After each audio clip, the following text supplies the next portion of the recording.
Diving into a research paper that has me thinking, maybe we've been underestimating our ancestors for like 12,000 years. Wow. Yeah, 12,000 years. And it all comes down to spindle whorls. Spindle whorls. Yeah, you know those little weights they used for spinning yarn? Right, right. Seems pretty basic, right? But what if they're like a clue to how humans first figured out the whole concept of the wheel? Hmm.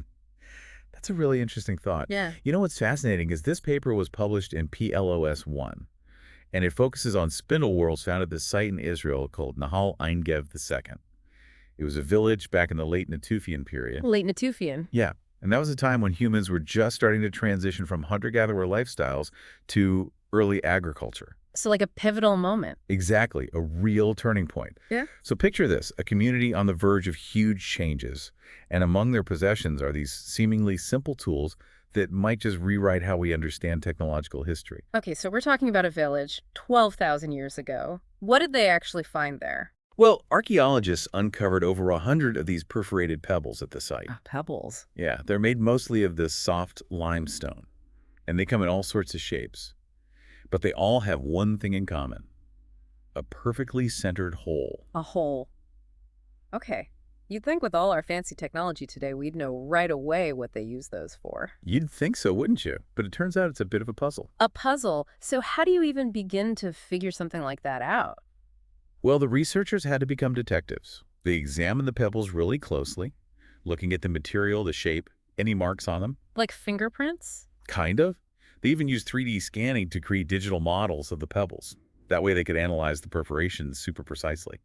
Wow, that's pretty high tech for studying something so ancient. So what did they find? What kind of clues did all that detective work turn up? Well, first of all, they realized that the pebbles weren't just random finds. They were carefully chosen. The limestone was soft, they were mostly round or oval, and the weight was evenly distributed. And that hole, always drilled right in the center, perfectly aligned with the center of mass. So it seems like they were meant to spin. Yeah, exactly. They were deliberately crafted to spin.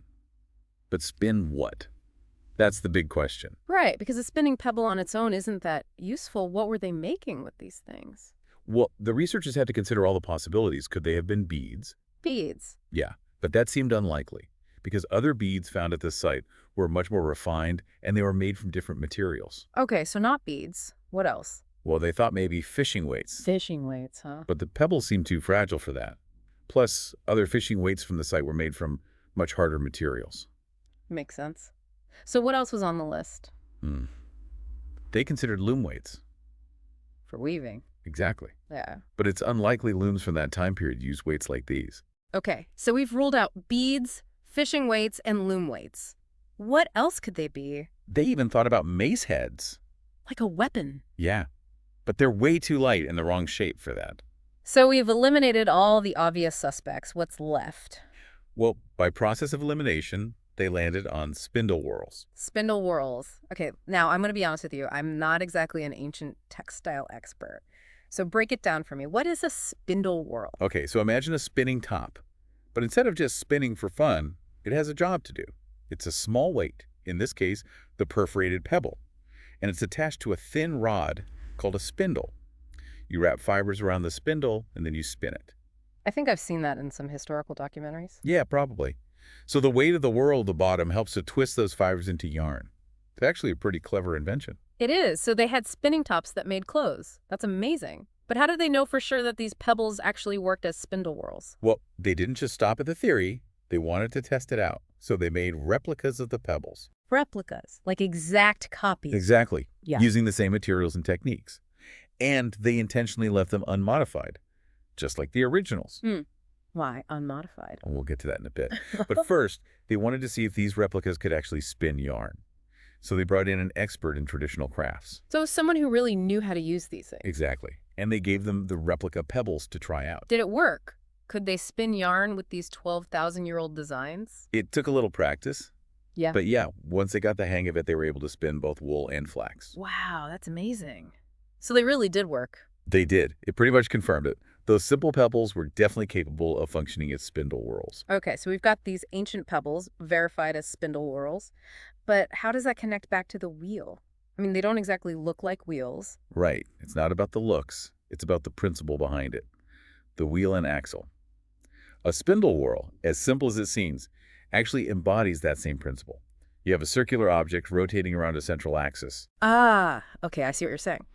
So by using these spindle whorls, humans were essentially experimenting with the idea of the wheel and axle, even if they didn't fully grasp the concept at the time. Exactly. And they were using this technology for thousands of years.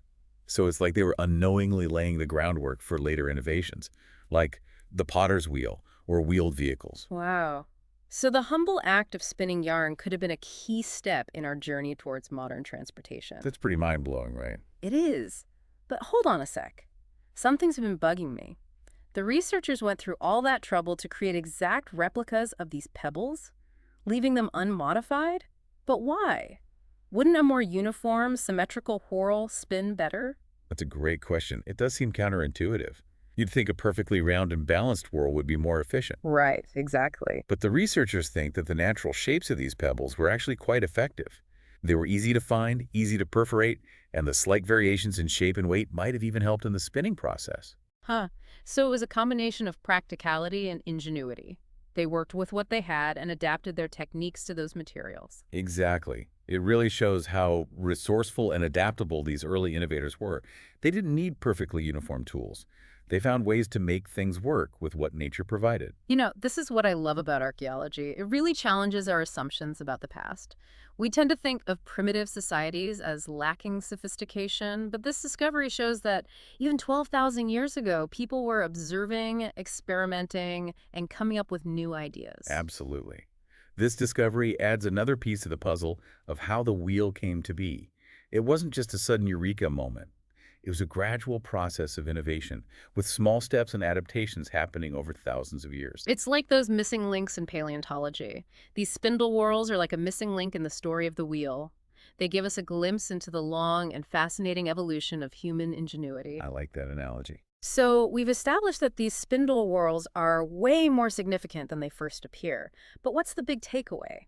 How does this change our understanding of human innovation and the pace of technological development? I think it makes us rethink some of our assumptions. It seems that innovation wasn't always about big, sudden leaps forward. Often it was a gradual process, building on what people already knew, adapting to the resources they had available, and refining techniques over time. And these humble spindle whorls are a perfect example of that. They told a story of human ingenuity, resourcefulness, and the power of taking small steps that ultimately led to giant leaps in technology. Absolutely.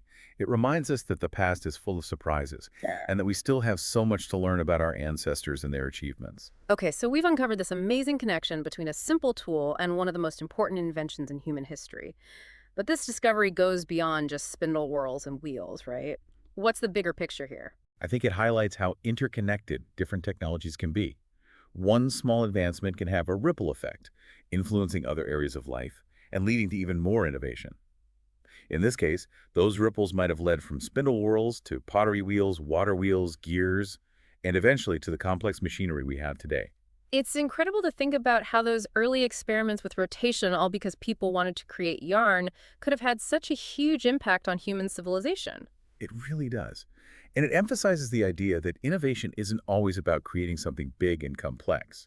Sometimes it's the small, almost invisible advancements that pave the way for huge changes. And it all starts with a simple question, what if? What if we try spring this way? What if we attach a weight here? Those what-if questions can lead to incredible discoveries that change the world. You got it. This deep dive has really highlighted the importance of curiosity, experimentation, and paying attention to things that seem ordinary. Who knows what other hidden gems of innovation are waiting to be discovered? Well, that's a great point. And on that note, as we wrap up this exploration of 12,000-year-old spindle whorls,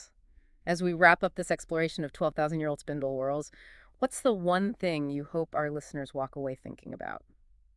I think it's the idea that innovation, it's often a slow burn. A slow burn. Yeah, it's about noticing the potential in everyday things, the stuff we might usually just ignore, and realizing that even small, gradual advancements can have a huge impact over time. I like that. It reminds us that we're all part of this long story of innovation, Right. building on what came before us. And who knows, maybe we're laying the groundwork for some amazing future discoveries without even realizing it. Exactly. There's always something new to learn, always another layer to uncover. That's what makes it so exciting. Well said. So, to all our listeners out there, keep those minds curious, keep asking those what if questions, and keep exploring the hidden wonders of our world. Until next time, happy deep diving.